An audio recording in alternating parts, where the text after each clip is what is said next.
अगर आप दुनिया के किसी व्यक्ति को पूछे कि आप ये काम क्यों कर रहे हैं, तो लोग कहेंगे कि हमें धन कमाना है, धनवान बनना है, बहुत पैसा कमाना है। यह एक प्रैक्टिकल क्वेश्चन है। हर व्यक्ति के लिए यह एक प्रश्न है, धन को लेकर, वेल्थ को लेकर, पैसा को लेकर, मनी को लेकर। अपने डे टू डे लाइफ में, अपने प्रतिदिन के जीवन में धन को लेकर कैसे एक व्यक्ति बुद्धिमानी से अपने जीवन को निर्वाह कर सकता है।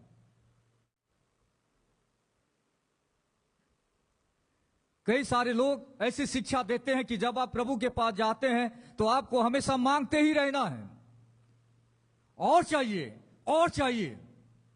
कई सारे वर्शिप लीडर,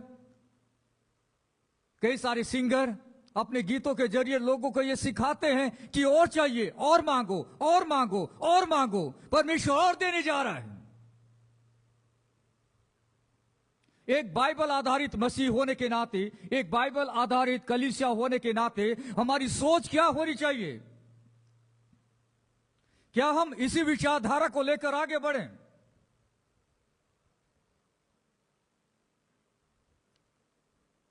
आज इस बड़े प्रश्न का उत्तर नीति वचन की पुस्तक में हमें देखने को मिलेगा। आइए उस पाठ को बड़े ध्यान से हम पढ़ते हैं। नीति वचन उसका 15वां अध्याय पद 16। आज हमारा ध्यान सिर्फ एक ही पद पर रहेगा, उसे हम समझने का प्रयास करेंगे। नीति वचन अध्याय 15 पद 16। यहां पर इस प्रकार लिखा है, घबराहट के साथ बहुत रखे हुए धन से यहोवा के भय के साथ थोड़ा ही धन उत्तम है। थोड़ा धन उत्तम है बहुत रखे हुए धन से। थोड़ा धन बेटर है बहुत धन से।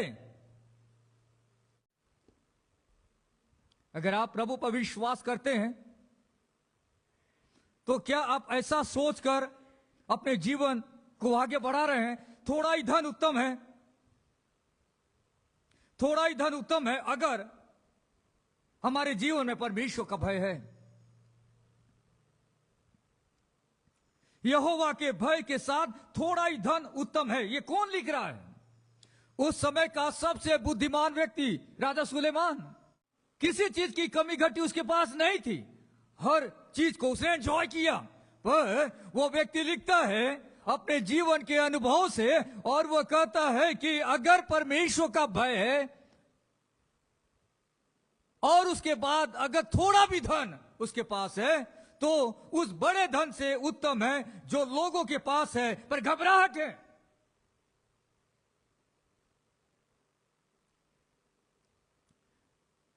परमेश्वर के साथ चलने वाला व्यक्ति धन की कमी में भी शांति और सुरक्षा का जीवन जीता। बड़े ध्यान से सुनिएगा।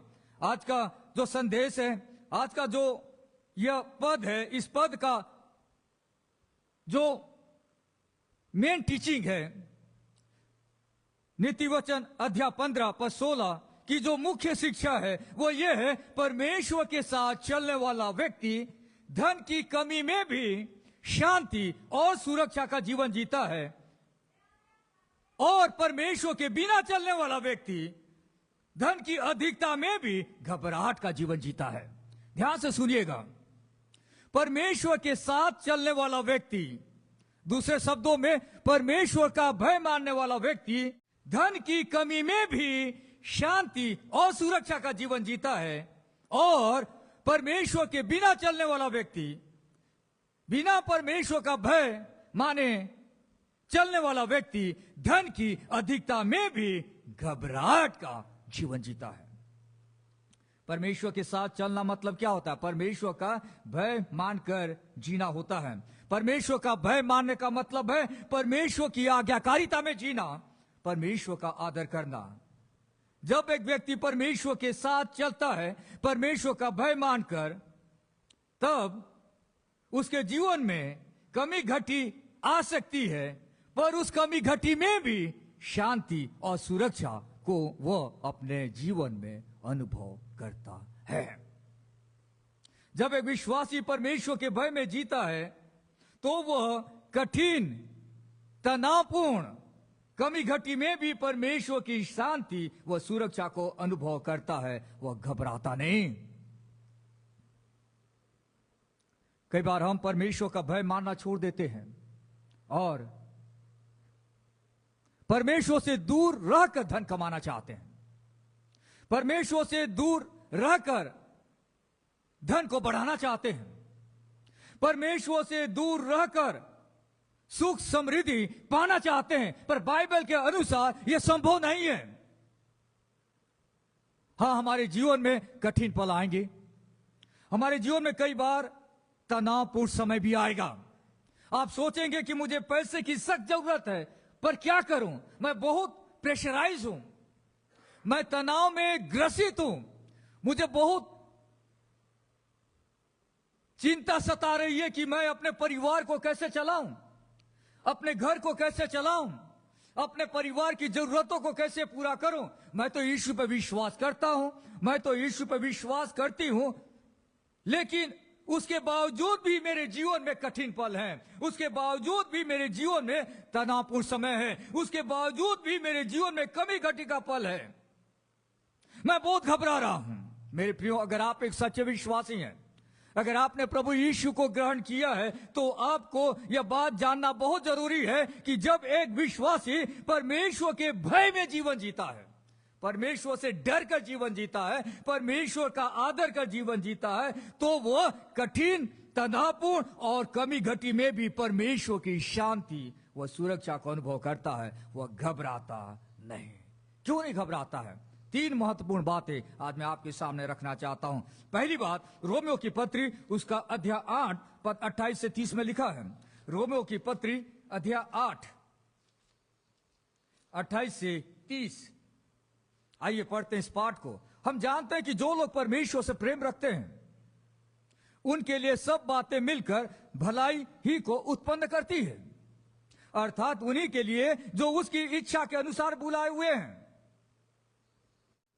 क्योंकि जिन्हें उसने पहले से जान लिया, उन्हें पहले से ठहराया भी है कि उसके पुत्र के स्वरूप में हो, ताकि वो बहुत भाइयों में पहिलौठा ठहरे।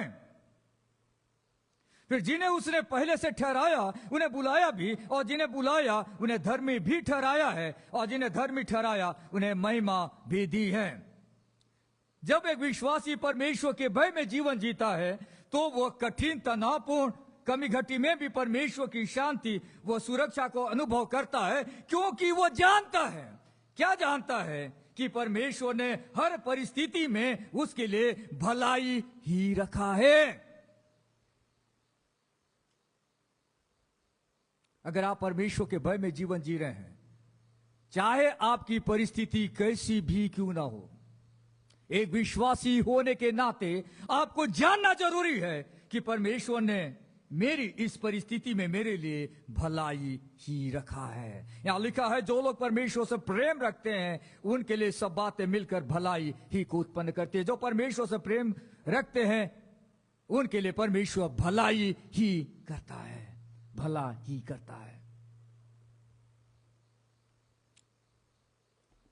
कई बार हम बहुत दुखी हो जाते हैं, परेशान हो जाते हैं और सोचते हैं कि मेरे पास धन बहुत कम है, ये जो मेरा धन है इस महीने भर चलेगा या नहीं चलेगा मुझे नहीं पता।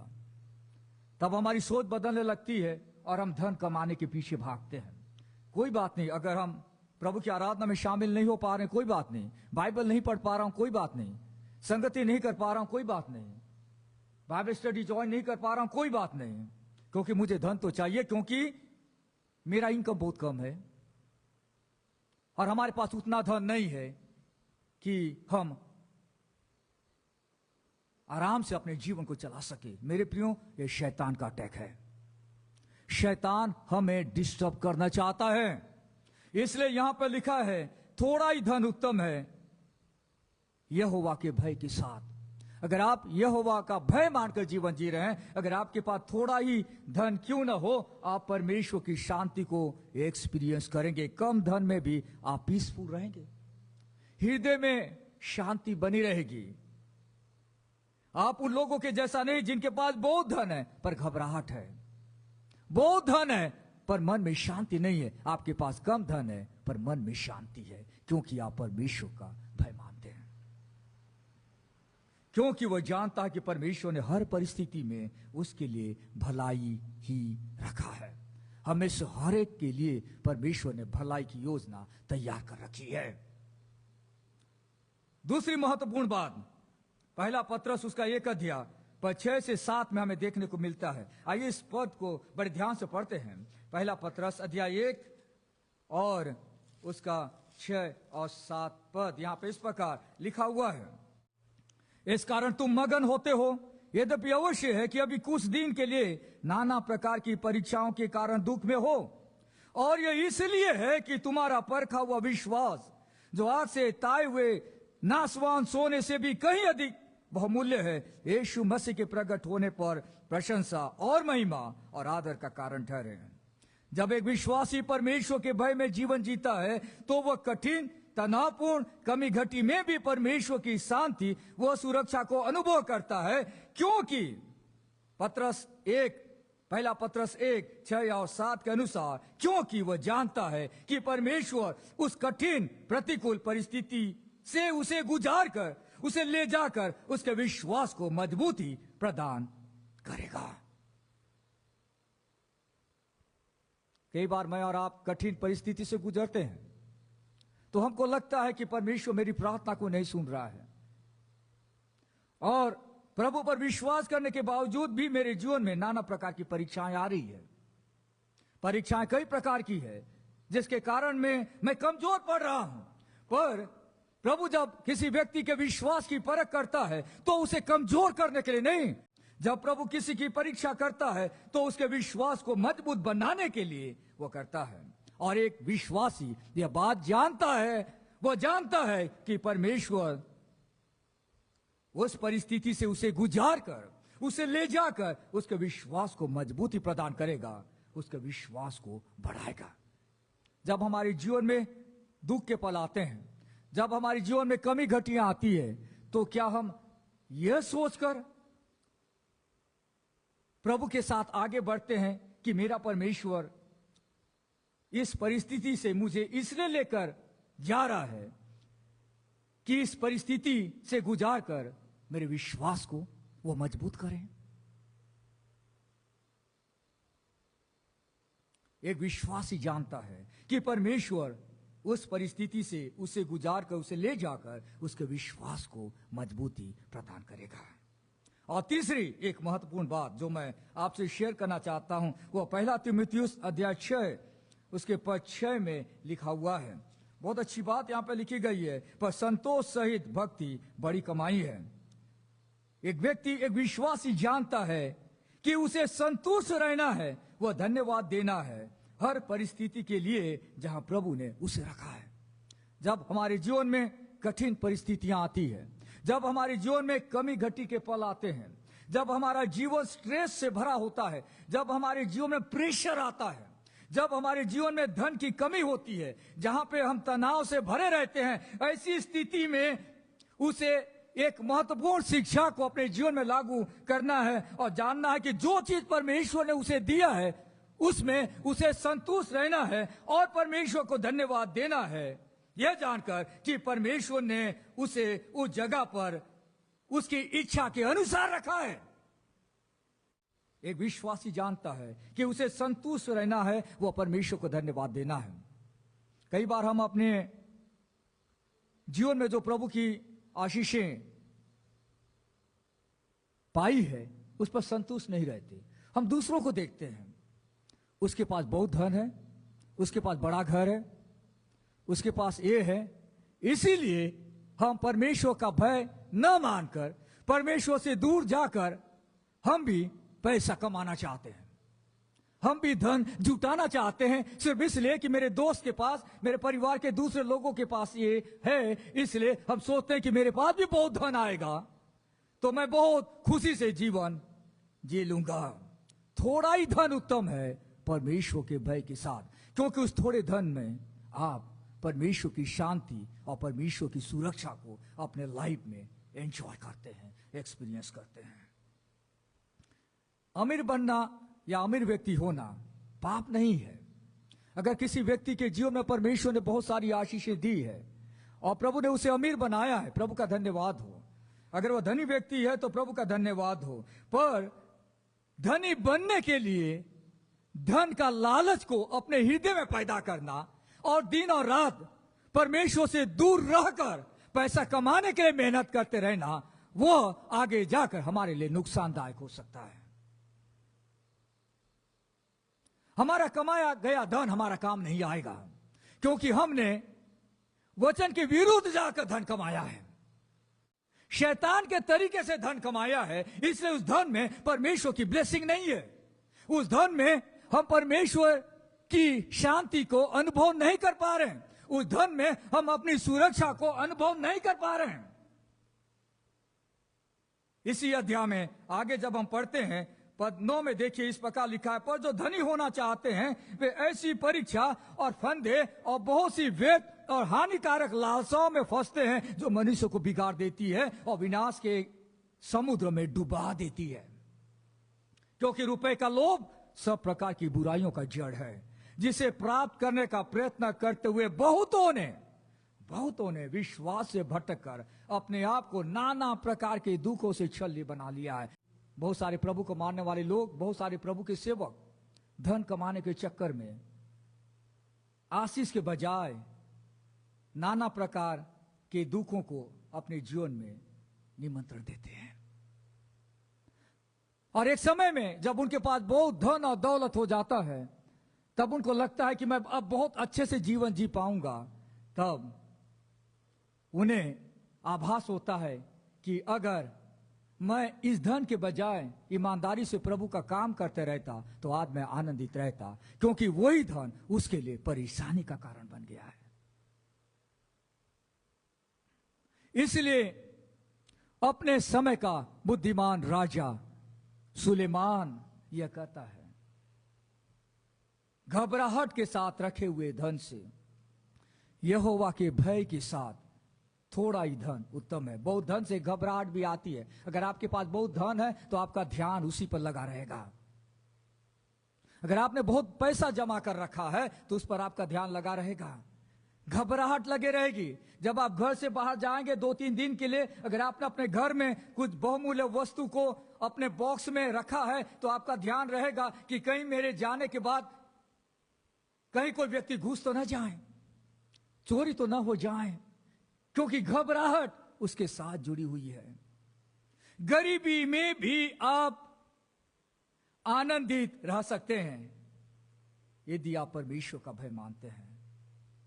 लेकिन अगर आप परमेश्वर का भय नहीं मानते तो अगर आपके पास ज्यादा से ज्यादा धन भी क्यों ना हो, घबराहट हमेशा आपके साथ रहेगी।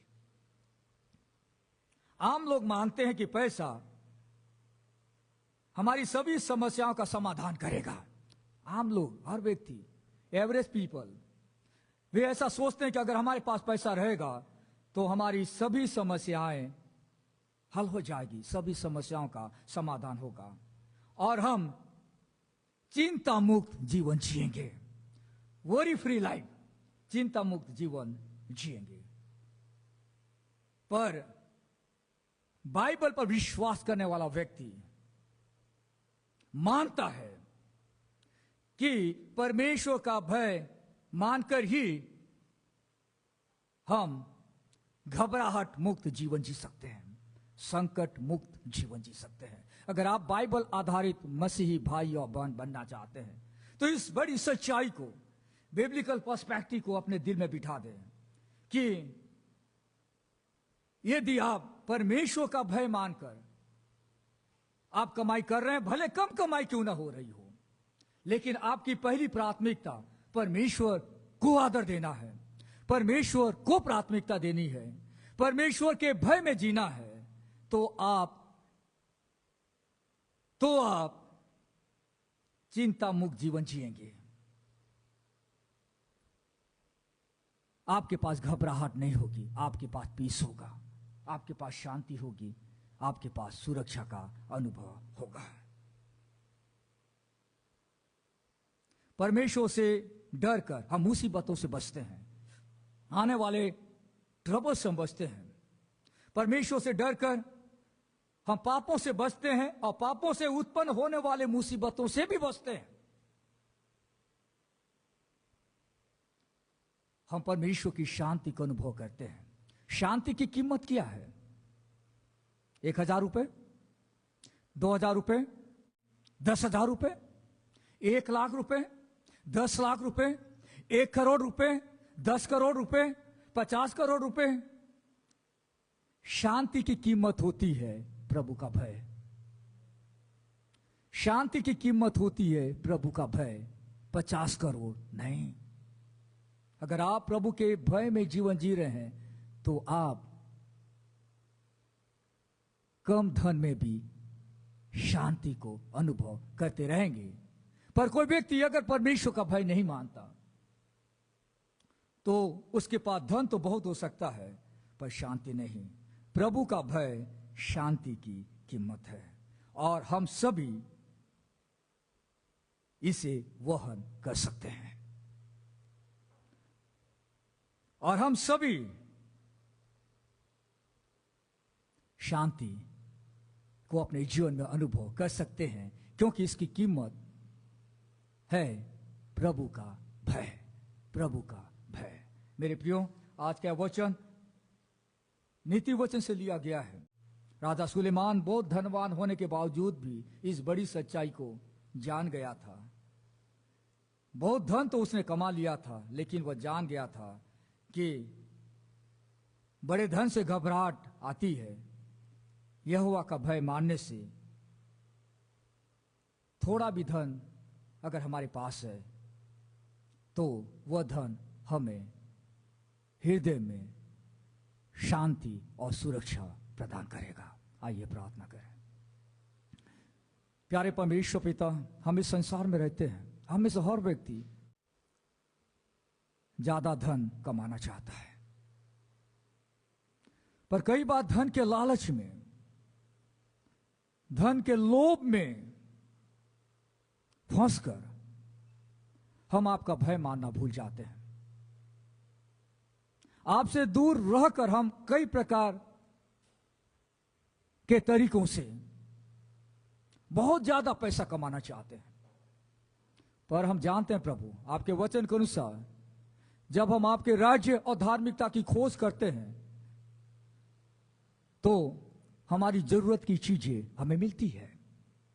यह आपका वचन है प्रभु। इस बड़ी सच्चाई को जो सुलेमान ने अनुभव किया, इस बड़ी सच्चाई को जो हम मत्ती रचित सुसमाचार में देखते हैं, प्रभु हम अपने लाइफ में अप्लाई कर सकें जिससे कि हम मन में शांति और सुरक्षा से भरे रहें। हम में से कोई भी व्यक्ति धन के लालच में